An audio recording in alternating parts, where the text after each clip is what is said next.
Welcome back to our continuing coverage of Worlds 2015, where the international wildcard Bangkok Titans are about to go up against H2K in the fight to stay alive in Group C. Now, last time these teams met, Hjarnan got his hands on Mordekaiser and went huge, 13-2 and 10. Obviously, they can't leave that up again. Now, Yamato Cannon, we have the honor of having your expertise on the desk as a person who has coached against this team. So if you were to give Bangkok Titans any advice going into this match, what would it be? I think the approach you should take in their particular scenario, which the approach I like to take in H2K, is they are playing by the book always. Have this consistent play style. They play around the Drakes, play around the Baron. There's nothing like anything strange about H2K. They're always kind of solid throughout the game. And to kind of interfere with that, you need to kind of throw some wrenches into the cogs. Play an early game composition. Try to just snowball the game out of that, because when they're out of their comfort zone, they just feel so out of place. Yeah, I completely agree with that. And, you know, it's surprising because Bangkok Titans, while not a fantastic team, they're definitely one of the weaker teams in the overall tournament. They have a really good assassin player. Like, G4 is actually one of these players that can make things happen. We've already seen the quirky Aurelia pick, but he actually plays a very good Zed and a very good Yasuo, not to mention the standard Diana and Ares, things like that. So I want him to get on a champion, camp out his lane, and then just see if you can make something happen. Sure, it's a very long shot, but if you throw that cog, try and take Ryu on head-to-head, then you can create split pushes, break up the map, maybe try and degrade the game somewhat, and just move from there. And Tabe, we saw Bangkok Titans have some difficulty dealing with that Mordekaiser in the bot lane. So how specifically do you see that matchup playing out if they do decide to leave it up again? First of all, we can see that Mordekaiser has been banned nearly every game, every single game in the Worlds. And I think Mordekaiser is obviously a very OP champion right now. And because I think Fresh is not a good pick against Mordekaiser, is simply because you cannot death sentence onto him, because their support it will be having his W and will be step in front of Mordekaiser and harassing you very easily. And on top of what Spawn said, because G4 mid lane loves to play assassin like maybe like Zed and Yasuo, so I think their team should consider more about banning Lulu to have a better laning phase. All right, so looking for them to get rid of the Mordekaiser and the Lulu, open themselves up to an assassin-like meta in order to take down each H2K, rather. Now, gentlemen, time for predictions. Yamato, we're going to start on your end and run this way. Bangkok Titans have to pull some crazy ass shit. I'm thinking, bringing the LeBlanc, bringing a Shaco. Why not just go full early game? Just try to snowball the game through the max, and maybe they'll have a chance. But I have to lean towards H2K. All right, it's the logical way. I'm kind of the same thing. I think that if there is going to be a weird, quirky game, it will be this one. I think H2K will handle it very well, but I think that the wrench will be thrown early. I'm looking for that wrench. And Tabe finishes up. I have to agree, you two, because we can see that Bangkok Titans is not doing very greatly in the group stages. And I think if the teams, they're so different of their power, because I think Bangkok Titans is so weak against H2K, I think maybe the ban picks is not important too. Yeah. Even they don't have Mordekaiser and Lulu in H2K, they may be still losing because their champion pool and their mechanics are still better than Bangkok Titans. Well, the H2K looking to be favorites here on the desk. The teams are ready, so let's head over to the casters to get us into Champ Select. Thanks, Dash. And as the teams make their final adjustments, let's check out our starting lineups. Of course, I'm so excited to get into this matchup. Oh my goodness, because Bangkok Titans excite me. There's Warlock there in the top lane, 007X, the Udyr man from the IWCI, G4 in the mid lane, the assassin god himself, Lloyd the AD carry, and Moss, whose Thresh needs to turn up, because I just want people to understand how good this guy is on that champion. Yeah, they definitely stand up to the test. They did okay, but they're facing up against probably the most likely team they can beat here. H2K, obviously, top lane sporting their overwhelming. Still a big disparity, though. Lulex will be here in the jungle. Mid lane, Ryu came into this group looking for revenge on Faker. Didn't really find it just yet. AD carry Hjarnan, supported by Kasing. And if you talk about good Thresh on the side of Bangkok Titans, I just want to see Kasing play Thresh again, especially when he's in his comfort zone, all under the hawk eye of good old Prolly. Well, Kasing's been playing fantastically well anyway. So talking about supports that have shown up, there have been a lot of supports that may be lacking a little bit. We're looking at the likes of PYL here, but Kasing has definitely been playing well. And even if he gets on the likes of Shen, Alistair, his play at Worlds thus far is fantastic. I mean, you heard the guys talking about pick and ban earlier and how the Mordekaiser came through for H2K last time these two teams met. despite the Mordekaiser, that game was actually fairly close. And it was honestly a pretty hard carry performance by Kasing. I mean, it had an amazing, amazing Alistar game. Yep. That actually had them win the game in the first place. So as weird as it sounds, this is a closer match than I think many people think. It is still probably H2K favored, but it required not only some really strong champions, but some really, really high-level play to even win that game last time. Yeah, Kasing in that game on the Alistar, one of the few supports not messing up the combos in this tournament. Alistar combo got nerfed, and it looked like a small, just, you know, casual nerf right there. It was making it easier as well. Yeah, it looks like it's making it easier, but there's so much muscle memory in that combo for so many of these pros that it's actually incredibly hard to keep landing it. We're in Champs League right now, though, so let's see if Mordekaiser makes it through yet again. Yeah, I'm excited to see what Bangkok Titans do on the blue side here as well, able to get that priority pick in. We'll see what they decide to go for. Rek'Sai is going to be banned away from Lulex, though, first up. The answer is Gangplank, surprisingly enough.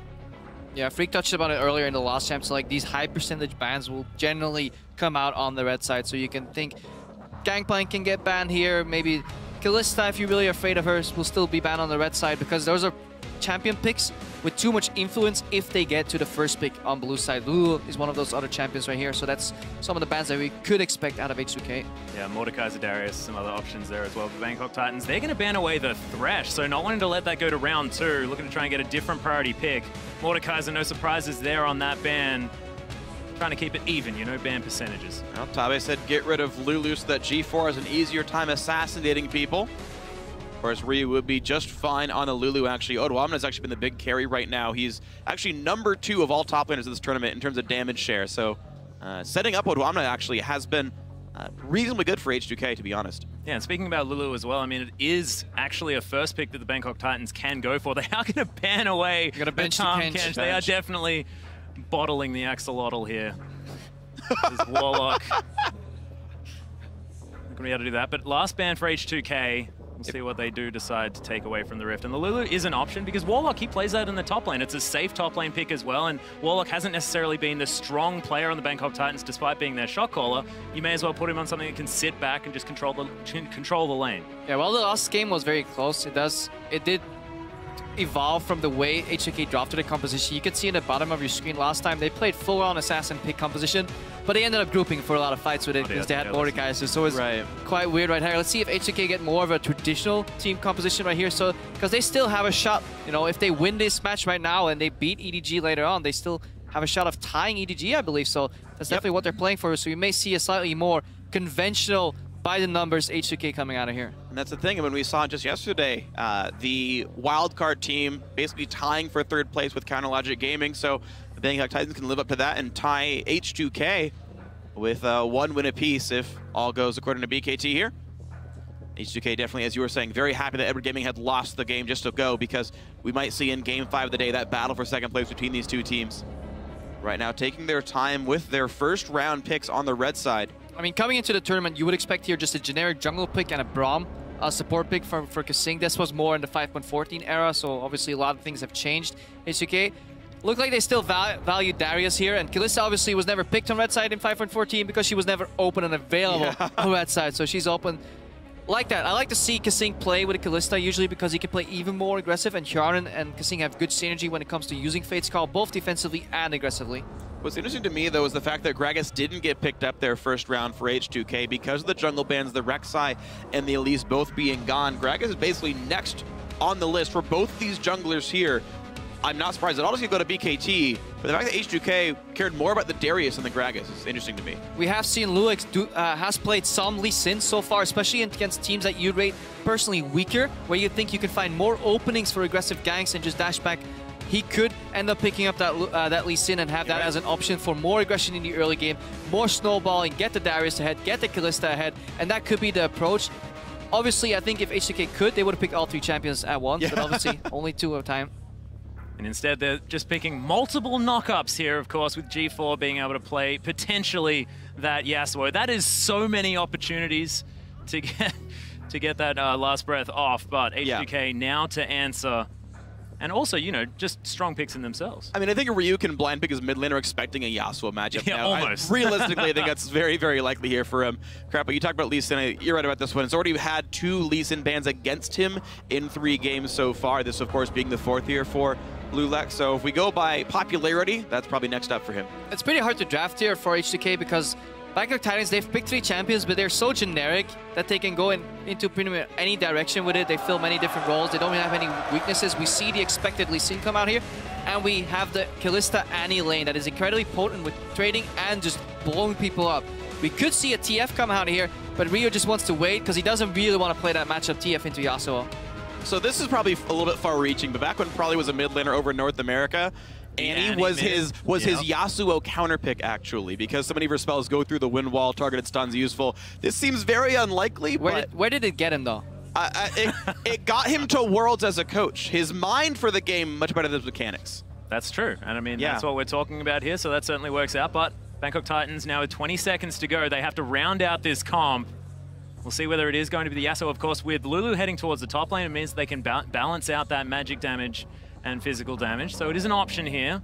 I mean, Yasuo Tristana is something we could see here because it provides another knockup. That's another Generally, Generally, when you see Kalista Tristana is the answer because that matchup tilts 1v1 trading almost on every auto attack up to 6 or 7. Tristana wins, and after 7 auto attacks, you're actually dead anyways as Kalista, so that's why you want to do that.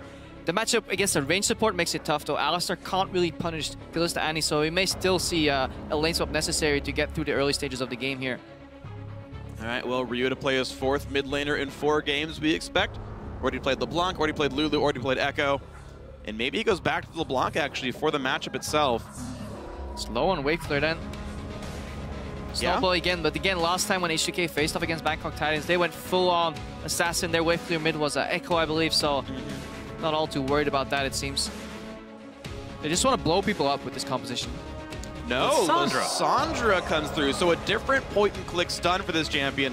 Still can lock up the Yasuo, and in fact, his dash, that E, does get interrupted by roots, so Lissandra can easily create distance by Wing while he's mid-dash and getting away. Yeah, and what I really love is the massive pick potential here as well. You Glacial Path in, you get that Frozen Tomb down, and it can mean that Odoamne can get to that point of being massive with the Noxian Might. He can start beating the heck out of people after that initial pick, with the help of Tibbers there as well from Kassim. Yeah, I agree. H2K's composition definitely very good at setting up for this Darius. A lot of ways to go in. You expect Righteous Glory or Talisman of Ascension to come out from Kassim in the support role, so setting up for a big Darius carry, and Odoamne has been the carry for this team this tournament.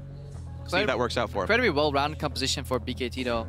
If they get through the early game and they don't get smashed by a couple of aggressive ganks and they can avoid these, roams from Kassim where he lands the flash Tibbers, their teamfight composition later on in the game is actually incredibly strong. They have double tank for peel, they have a wind wall to cut off one of the entrance points to the fight, they have a holistic counter to Juggernauts and just pick composition with the Lu who can just kite them for days, and then generally they have one hyper carry in the back, Tristana, who can actually get a Zeke's from the Alistar, so there's a really good win condition here for BKT if they can play to their strengths, which is something we haven't really seen from the weaker teams in this tournament overall. We'll see if BKT can do that. I think this is one of the best comps we've seen from them all tournament long, so if you guys think they can do it, then tweet your predictions into @LullySports on Twitter. Tweet the hashtag BKT win or the hashtag H2K win. We'll see who comes out on top from the fan vote. Of course, in about 35 minutes, we'll see who comes out from the game itself, but we are here, Bangkok Titans, with a chance to look at a tie for 3rd place in the group. H2K basically need this win if they want a chance of making quarterfinals because they can face Edward Gaming at a possible tiebreaker a bit later on in the day.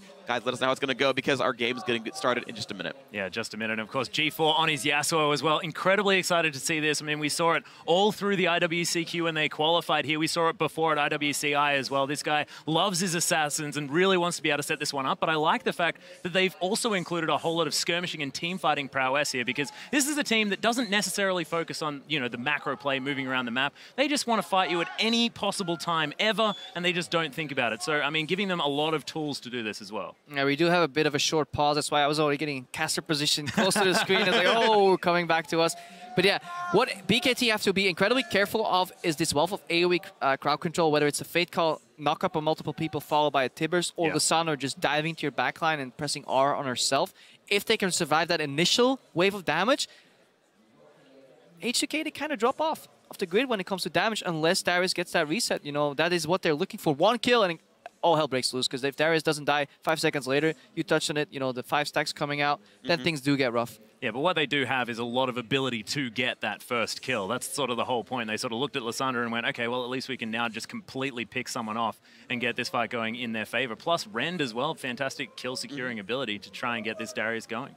Yeah, the initial way to start a fight definitely going to be a struggle for H2K. Just to keep you guys at home updated, Moss didn't connect to the game. We have the game paused to see what's going on. So as we figure out what the connection issue is, if it's his computer, we'll get that sorted in a second. Doesn't want to play that matchup.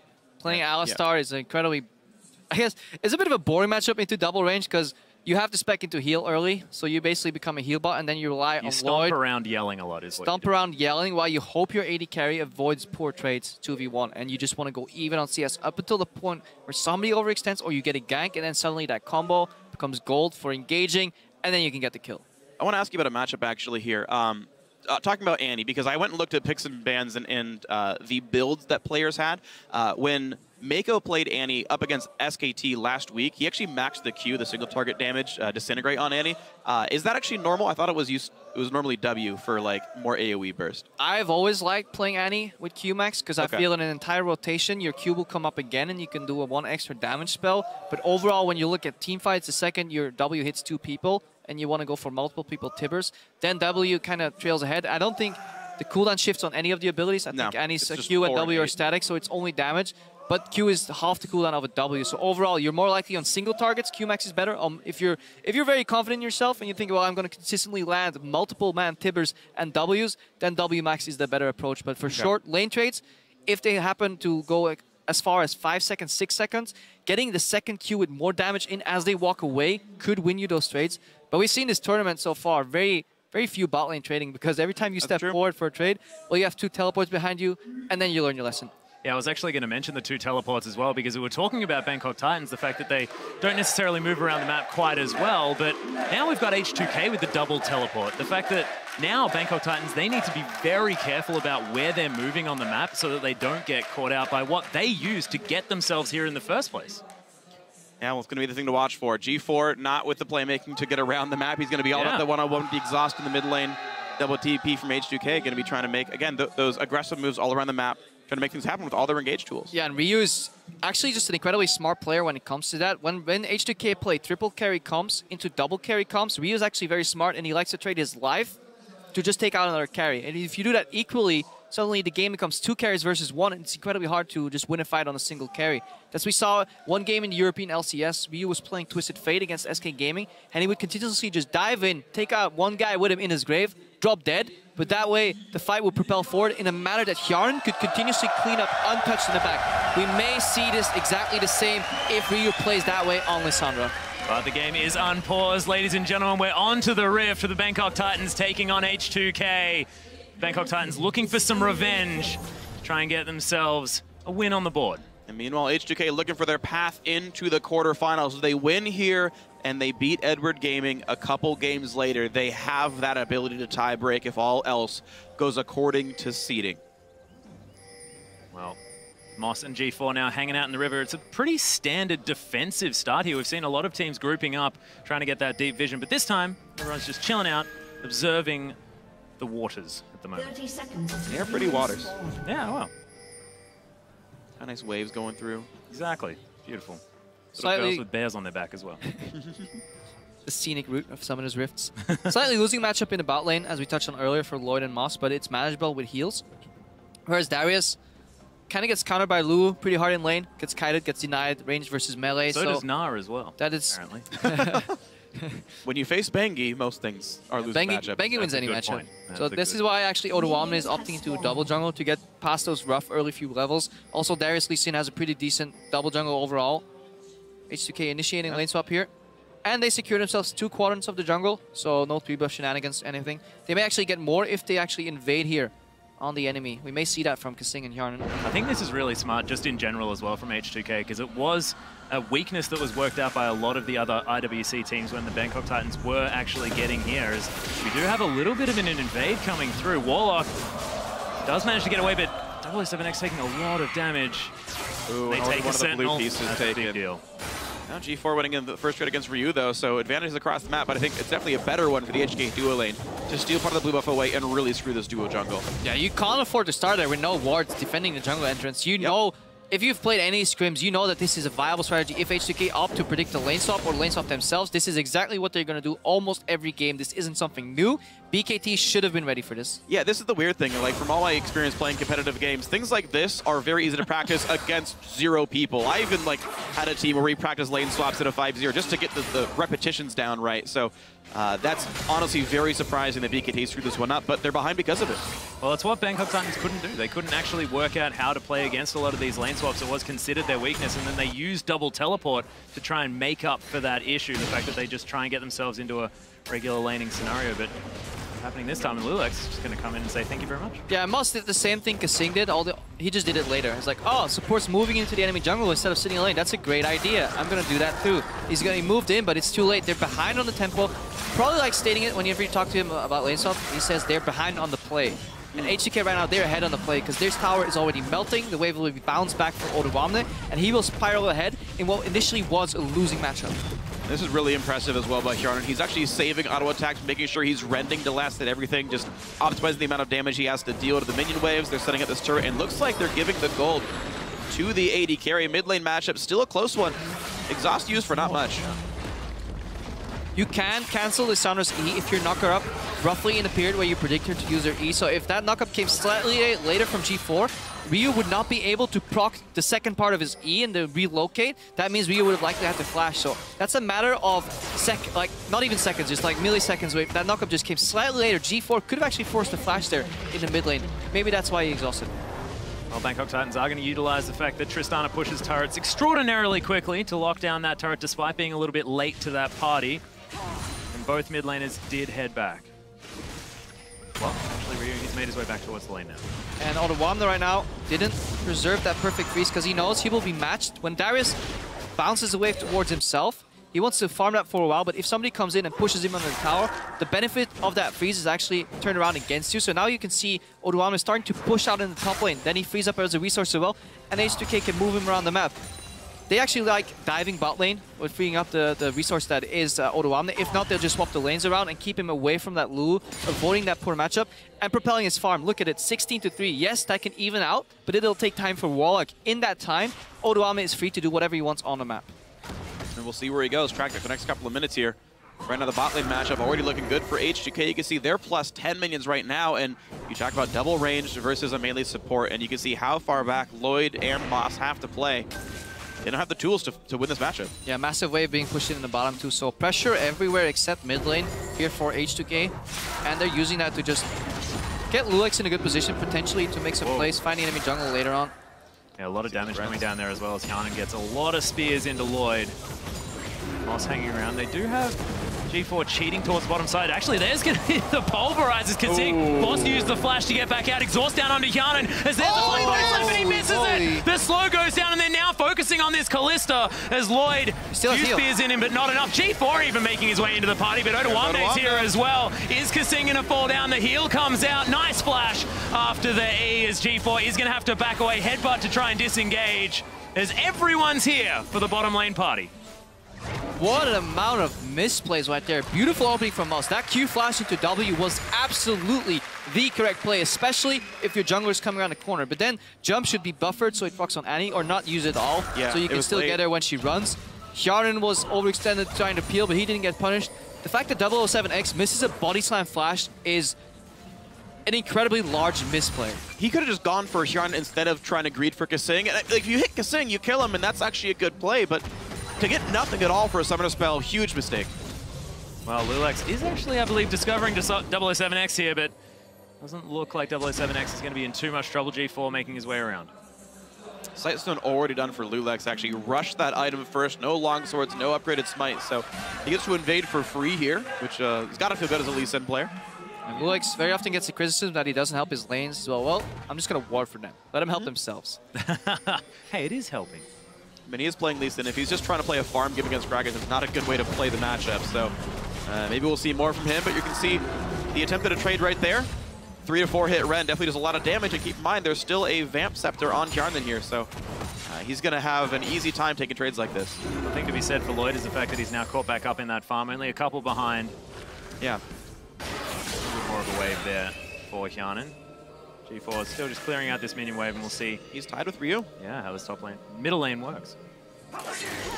But yeah, top lane minus 14. The ulti comes across from the Fog of War. G4 really wants this fight. Don't believe he blocked any of the spells with the wind wall, but he was looking for the glacial path there with the wind wall to stop that one from coming out. Yeah, you can even stop her Q if you time it literally perfectly from hitting you.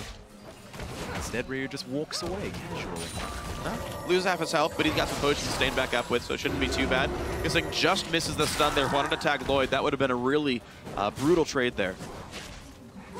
Yeah, the entire dynamic of this lane changes at level 6 because Annie can obviously play very aggressively with the threat of Tibbers and Fate's Call being defensively. But Moss can also start fights where he can actually wait for his AD carry to follow up a lot longer because he will have the Alistar ultimate available to him to basically become unkillable, especially since Yarnan and Kasing, when they want to threaten a target, they need to use cooldowns. You will never use a cooldown on an ultimated Alistar, so he can actually just stand there and not take any damage at all for a very large amount of time. Looks like a blue buff steal is going to come through here for H2K as well. Seem to have that one's number. Ryu is going to lock that one down as well. G4 making his way towards mid lane. Of course, G4 doesn't mind about it too much. Probably one of the worst champions with the blue buff in the game. Yeah, but the map is being divided. It looks even, you know. This team gets a blue buff, this team gets a blue buff, but at the same time, because the top side of the map is so heavily H2K favored, that means Odoamne is playing without any constrictions, and that's why he's trailing ahead in CS right now. Look at the numbers. 30 CS already ahead. And again, a losing early game matchup. H2K played around that beautifully. They were ahead of the play, and they got Odoamne ahead, and now he's reaping the benefits. Yeah, think about it. We're equal in kills, we're equal in turrets, and yet H2K is up 900 gold as a team, and that's because of lane matchups. Their bot lane's pushed in and yet outfarming. Their top lane just ahead by more than double in CS now. I mean, so many things going H2K's way, and the game just going slow like this is totally fine for these guys. Yeah, and the fact that Warlock as well, he was just wandering around the river for the last, I believe, about 5 minutes, waiting for his wave to head back towards that inner turret because it was too dangerous for him to head out that far, especially against Odoamne. Yeah, and especially against passive teams or teams that are playing as passive as BKT, your teleport generally comes up every time a play is made. Usually, the way you punish teleports, well, you make a play, you take a loss, but then the next fight, they don't have teleport anymore, and you can maybe make a play in a favorable matchup somewhere else, but BKT is too afraid to do that, so every time right now they're going to make a move, H2K will be ready with double teleport, and then it just promotes such a passive game right now, which is in favor while H2K is still ramping up for that mid-game spike. Of course, they've got 3 threats. Yeah, looking to finish off the static shift now as he heads back to base, but Ryu making his way up, and it just feels like H2K are biding their time. It feels like they're just more than happy to get this one done.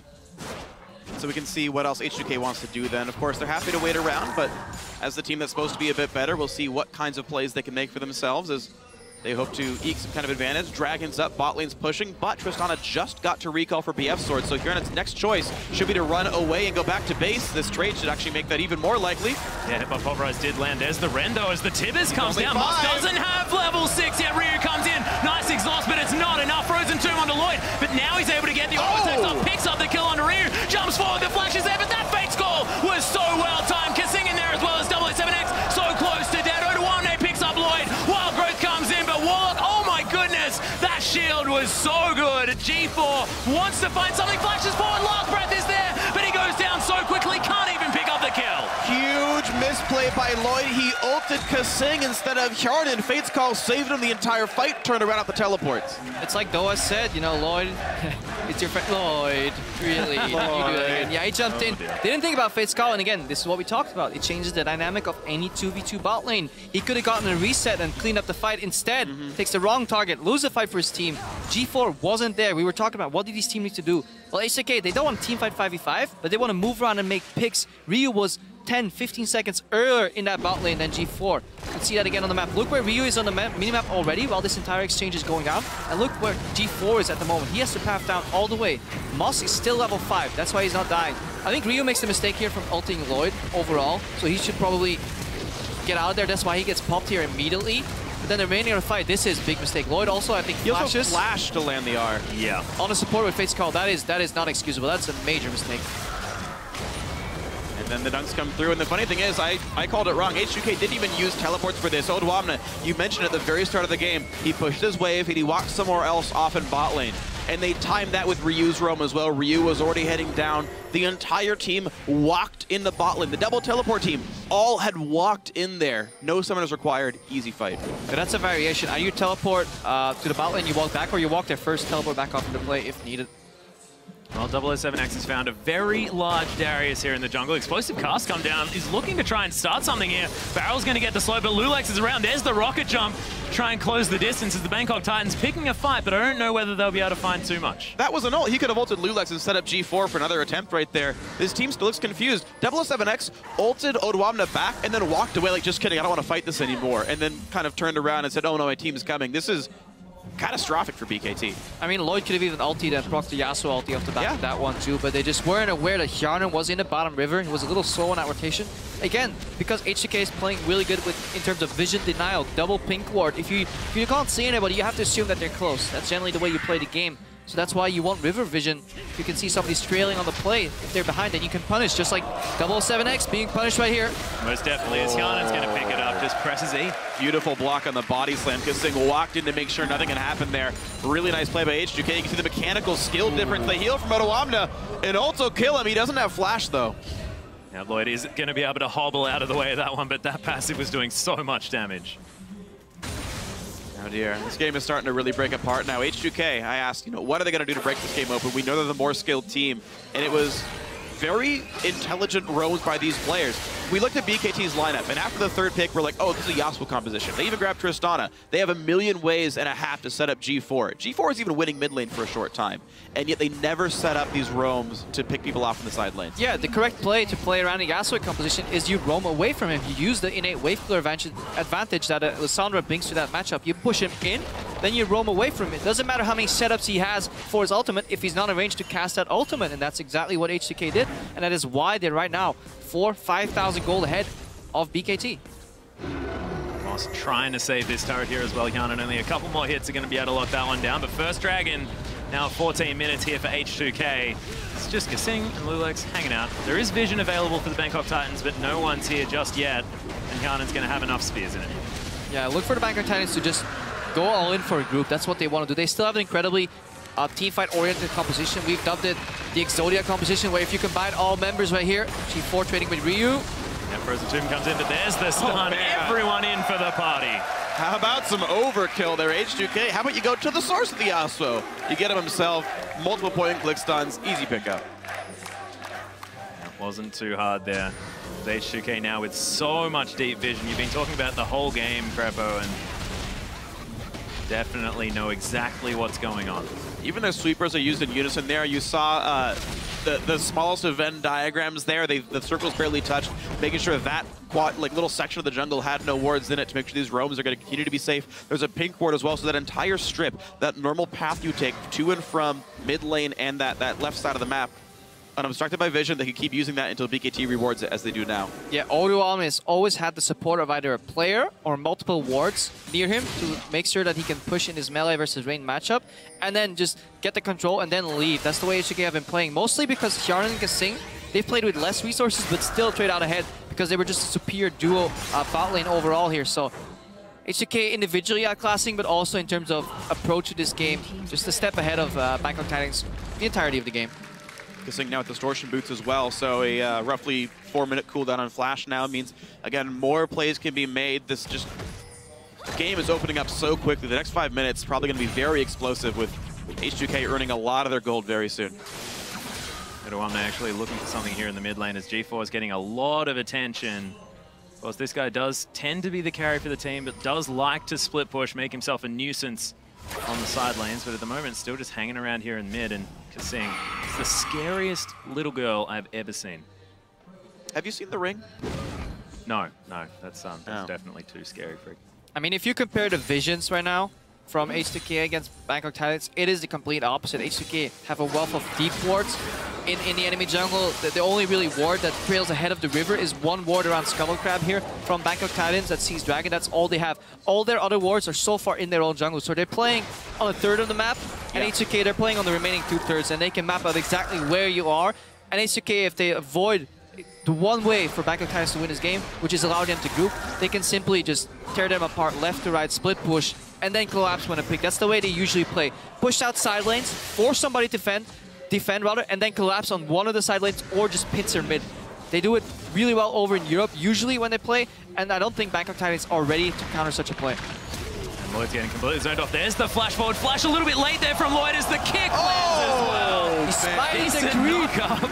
He smited the creep to let his Q connect. Really good play by Lulix there. Was body blocked by a creep, but he just said, I'll smite it out of the way. Q connects into Insect. And the stuns were layered beautifully enough. Ryu with the long-range ulti walked forward to the W so that Lulix could walk to ult him instead of having to insect or to flash to make the kick happen. So a lot of things going right there for H2K. And you're just seeing the difference in the mechanical skill and coordination of these two teams. BKT, we knew were outclassed, but even just showing the examples of the high level of skill of the H2K players is nice to see. And this Lissandra definitely looking okay as well. Another unique mid lane pickup. No, we actually saw Kami play it. Oh, that's I believe. a good point. That is a good point. I believe he's actually the PTL question winner. Yeah, Pain Kami, I believe, was the first player in Week 2 to pick a new champion. With mid lane Lissandra, so who voted that one. Congrats in the Hall of Fame. Lulix knocked around, but only one man gets ulted, and that's the guy with Fate's call on him. Nothing picked up. Odwabna soloing the front line. Ryu pushed back, but does it really matter? G4 caught up, and down goes Yasuo. Down goes 007. 3 already. Warlock's bleeding to death, and Lulix can't quite land the Q. But now this poor Alistair going to be hunted for his meat. H2K wants a burger. Oh, the apprehend not quite there. Moss just trampling his way away, doing his very best to get out. But yeah, aggressive body slam there from 007X. Kasingir finishing off Warlock with Ryu, adding insult to injury.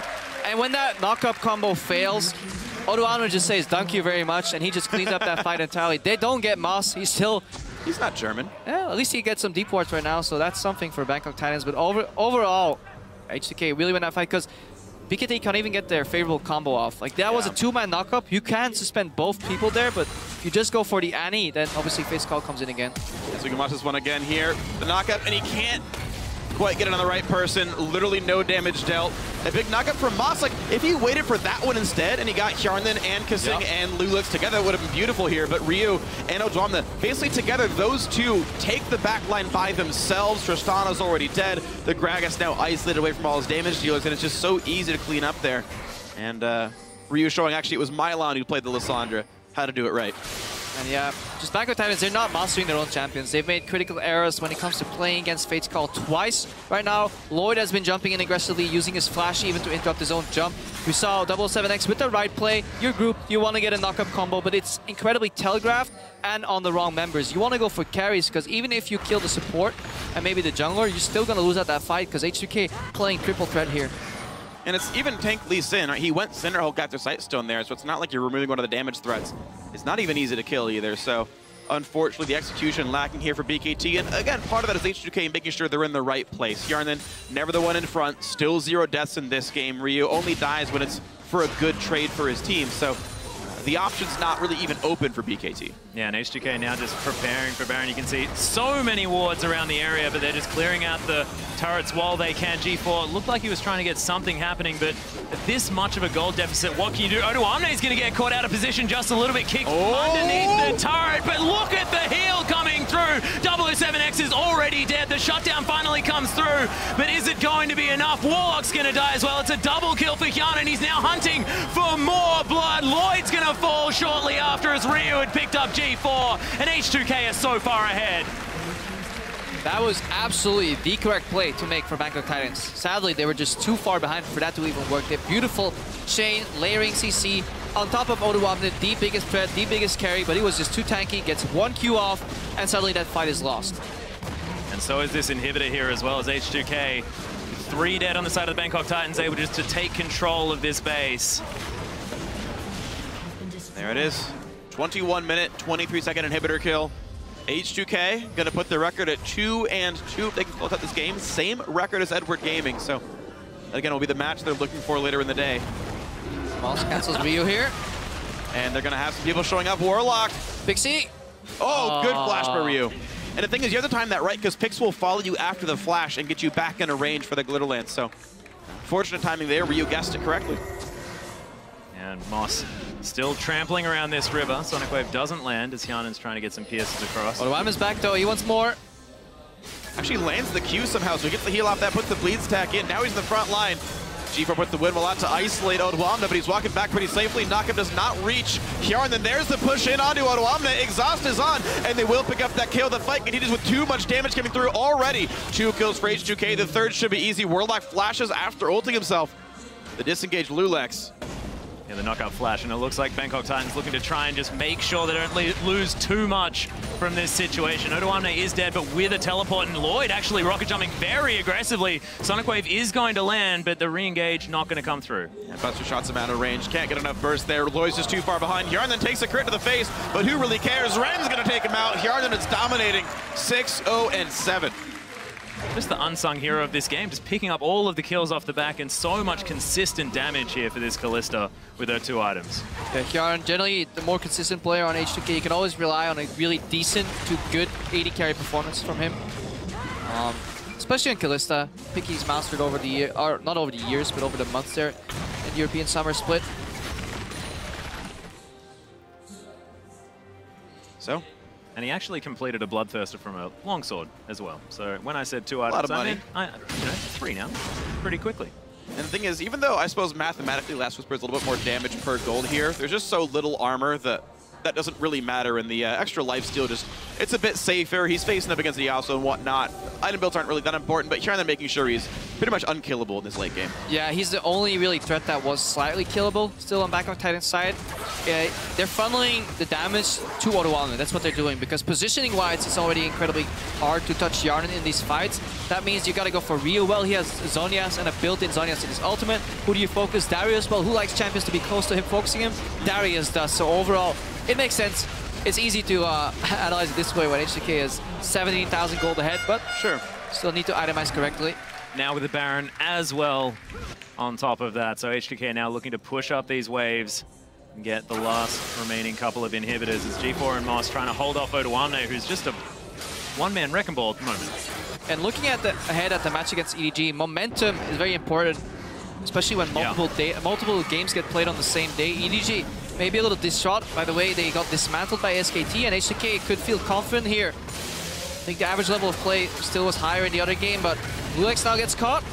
Yeah, the ult does come out. Ryu's going to ult himself as the exhaust comes down, but look at that massive frozen domain as Warlock able to ult himself, but there's just too much damage from H2K. Double kill already. G4 trying to make something happen, but that's just going to be a triple kill there for Hjarn. That was a good play there by G4. He hexed Ryu when he came out of his frozen tomb, so he couldn't use his Zhonya's. Sadly for him, when you're down 17,000 gold, that's not enough. You need multiple good plays and a lot of mistakes for H2K. They don't make the mistakes and they're closing out.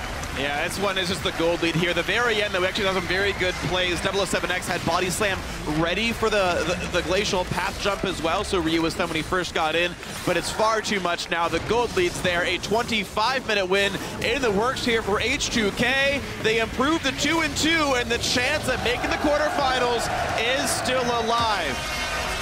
Congratulations to H2K. That just looked like such a clean performance, and we spoke about the fact that the Bangkok Titans like to play scrappy League of Legends. Just looks like this sort of team fight composition doesn't really play to their strengths, and G4 was just way too far behind to get any sort of split push done. I mean, that's the problem, is the early game did not go well. The lane swap, they got outplayed in this one. Odwamna just completely outperformed Warlock, got around the map, made these roam plays, TPing back to lane. All that went absolutely beautifully for H2K. That was the early game lead, and you talked about, we heard, sorry, what Yamato Cannon said about H2K. Yep. They played textbook League of Legends. They're very good at the 5v0 style of game. You saw the lane swap, it worked out better. They invaded the jungle, that didn't happen to them. They pulled BKT behind, didn't happen to them. They got the turret down first and got back to lanes first, didn't happen to them. The sort of 5v0 element of this game was all H2K, and when it came back to the regular fights, it was almost too late. Lulex actually walked too far there. His team was like, Lulex, come on. We're about to bow. There he is. There he is back on your screen, waiting for the bow to the crowd here.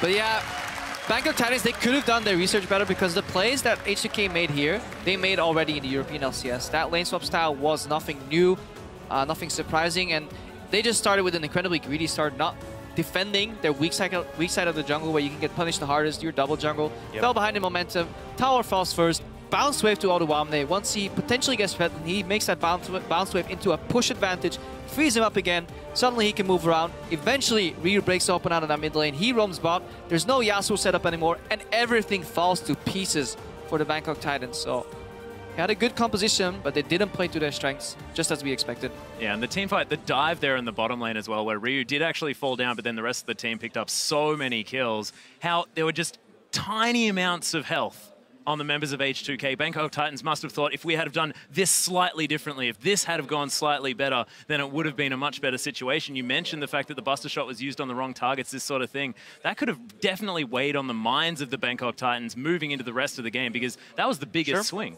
Yeah, I mean, if you tilt off the face of the earth, you know, and you pull a full CLG, then you're just gone. And actually, you know, too soon?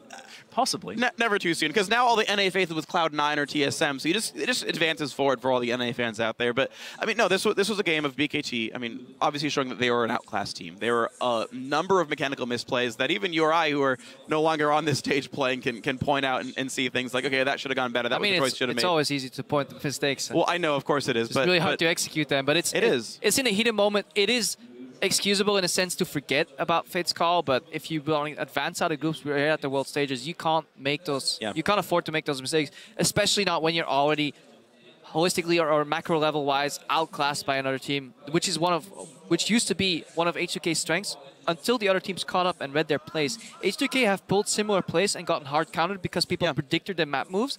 If BKT did better research or just better VOD reviews, they could have predicted some of these map moves here from H2K Gaming. Or at least help themselves get to a position where they could counter whatever they bring up and maybe just play a little bit safer, have some more defensive vision, stop themselves from falling into this trap, which is what honestly was their weakness in the IWCQ. So maybe next time we see the Bangkok Titans, they would have worked on this sort of side of their play, but seems like it might be a little bit late now. Yeah, well, to their benefit, though, I do want to say I actually like their team composition. Yeah, we said at the very beginning of the game, like, all right, they got to put their big star mid laner G4 on an assassin, get him set up, and it was a very obvious Yasuo setup. The entire team playing support of some kind for him. I do think that was good. It's just, again, it just comes down to the individual skill level of the players, not up to par against the likes of H2K or the other teams that they have to face in this tournament with Edward Gaming and SKT. BKT, I mean, maybe they could have done more with a different group. There's always a chance. I mean, we saw, and maybe, you know, Pain's better than them, but, you know, Pain managed to pull 2 wins throughout their group stage, so, you know, maybe the opponents could have been a big, you know, bit of a difference there. Either way, though, it's the end of the run here. I mean, these guys cannot make the quarterfinals anymore. Even if they were to win the next 2 games, they can't make 3 wins, which is what they need to make the top end of the group. They can still, I think, technically tie for 3rd. There's a chance to do that if Edward Gaming somehow crashes out, but it is the end of the line as far as advancing goes. Yeah, a little bit unfortunate here for the Bangkok Titans. And I want to see 007X, now that they do have, you know, this extra game to just muck around with. You know, you don't need to worry too much about tying for 3rd. Just play your comfort picks. I want to see the likes of his Sejuani, which was absolutely fantastic. Played Udyr in the IWC. I know we're looking back a long way, but it's a really exciting pick, and he plays it fantastically well. And 007X wasn't a factor in that game. I want to see what he can do coming into the next one, and hopefully there are no thresh bans so that we can see Moss actually be unleashed. But for now, we do have a word with H2K. We're going to head downstairs to the interview lounge. Thank you very much. Merci beaucoup, joined here by Odoamne, and probably after that victory until everything left to be decided in this group. Honestly, first let's talk about this game, because obviously with all the upsets happening, did you prepare them knowing that there is still a real chance in this group and they really couldn't drop this game? We're preparing everything to be the ones that upset. I am continuing the blue shell in Europe, and that is our goal. Odoamne. Yeah, like we saw everyone beating pretty much everyone in the first week, and yesterday we had a lot of upsets. CLG got knocked out, so we went in thinking that everything is possible, and we tried our hardest in practice this week, and we showed it in this game against Bangkok Titans, which was a lot cleaner than the one from last week. So I think we have a shot. Well, talking about having a shot, EDG and SKT still up, and especially in that SKT versus EDG game, it showed that EDG has definitely some weaknesses in the early game, albeit they played SKT. But did that make you more hopeful about that matchup? I actually think it's really good for us. I think SKT is kind of like a cleaner version of what we would like to play. So as long as we're playing somewhere similar to our style, it looks like it works really well against EDG. The problem is we just have to make sure pick ban is solid, so that's a lot on me. And as long as we play like we've been doing in scrims, then I think we actually have like a pretty good kind of counter strategy for what EDG does. It's all on you, probably. All on me. Odoamne, What are your thoughts on that matchup? I think it's going to be better than last week because we had some problems in picks and bans against them, and we picked poorly, and it just showed in the game. So this time, with better picks and better bans, I think it's going to be a lot easier than last week.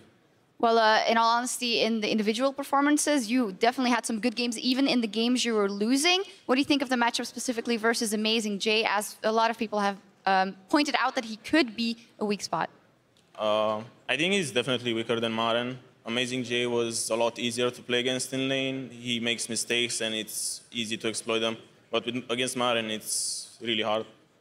We'll see what happens. Finally, before I let you guys go, talk to me about the other European teams that have been doing well, OG exceptionally well, and then Fnatic maybe underwhelming. What's your thoughts on that, Pauly? Fnatic's performance is really surprising. I thought they would be the 3-0 and Origin would have the weaker first week. So it's nice to know that there's like higher ceilings for these teams. So now we're the last team in Europe to kind of show our higher ceiling and pick up where they're doing. Yeah, I was kind of disappointed when I saw Fnatic go 1-2 after they beat IG super easy. But I think they can go 3-0 this week and get through the group, and I think Origin will go through the group as well. All right, well, we will see in the next couple of days. And for you guys, the race is still on as well. Thank you very much. Congratulations on this victory. As for us, we're going to take a quick break, but the action continues in a couple of minutes with BKT versus EDG, so don't touch that browser.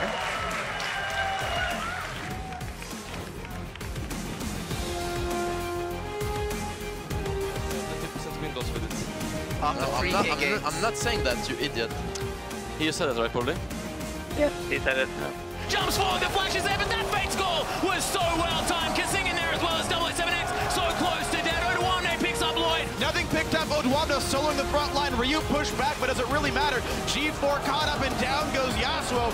Underneath the turret, but look at the heal coming through. 007X is already dead. The shutdown finally comes through. Warlock able to ult himself, but there's just too much damage from H2K. Double kill already. G4 trying to make something happen, but that's just going to be a triple kill.